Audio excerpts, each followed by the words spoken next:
Hi, this is Renee Newton, and this is LED 518, the final reflection on our social media participation. And the first question was, what did you do right? Well, I had 8 followers when I started this class on Twitter, and I now have 10 times that. I have 84 followers. And this was just from interacting, retweeting things I liked, sharing things that I found in the class that I thought were interesting. I found from hashtags.org that it's the microblogging universe, Twitter is, and it allows you to go beyond your close friends and family in Facebook to the country and to the world, and you have this thing in common, that's this hashtag or this idea that brings you together. I found on hashtagify.com that I was able to discover hashtags that were trending at the moment and had to do with my area of influence, my sphere of influence, and my subject of interest, which is information overload. And I was able to follow what was trending in those areas from that. What would you do differently? Well, I tried to get my responses on my Fable from Facebook. I went with what was safe, what I knew well, and friends that I knew would respond. I also used my blog, my personal blog, as the place to find the lengthy part of the Fable.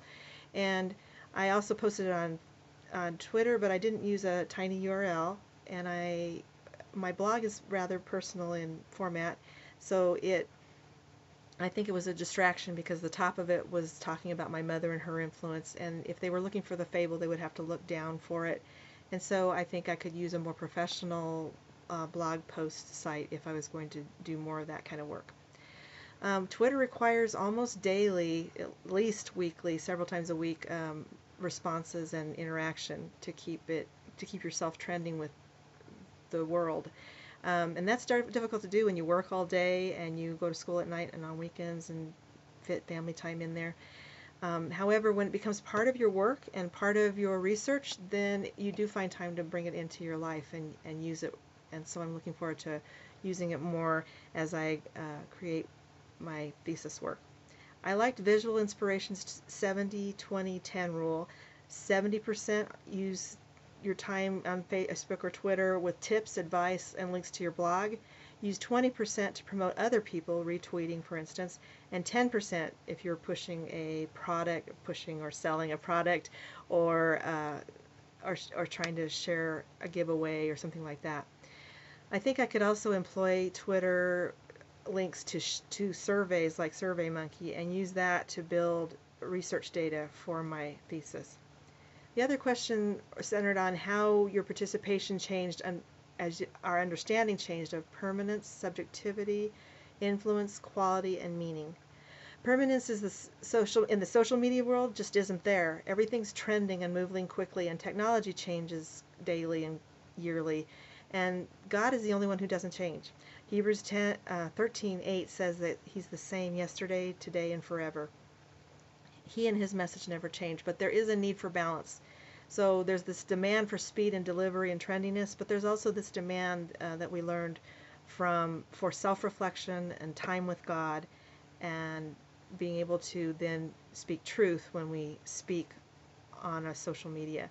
Subjectivity in social media presents opportunities and threats. You have this opportunity to share opinions and philosophy and debate, but you have to learn to apply the crop test to find facts versus babble in open systems. We gain influence in social media when we give credible facts and are consistent in the truth. We earn authority as it allows us to share with others by being honest, by sharing our professional and personal experiences, our talents and gifts, and then encouraging others. And this is the way that we build that influence. The quality of our tweets also determines our effectiveness and our influence in social media. The USA Today report that I found during class says that media is often prone to misinterpretation and error, so you have to be careful when you're pulling facts from social media to, say, thesis work, that it's not babble and that it is truth. So you're looking for quality versus quantity of data, and that again is a focus and a balance. Social media we share needs to be meaningful and not ranting.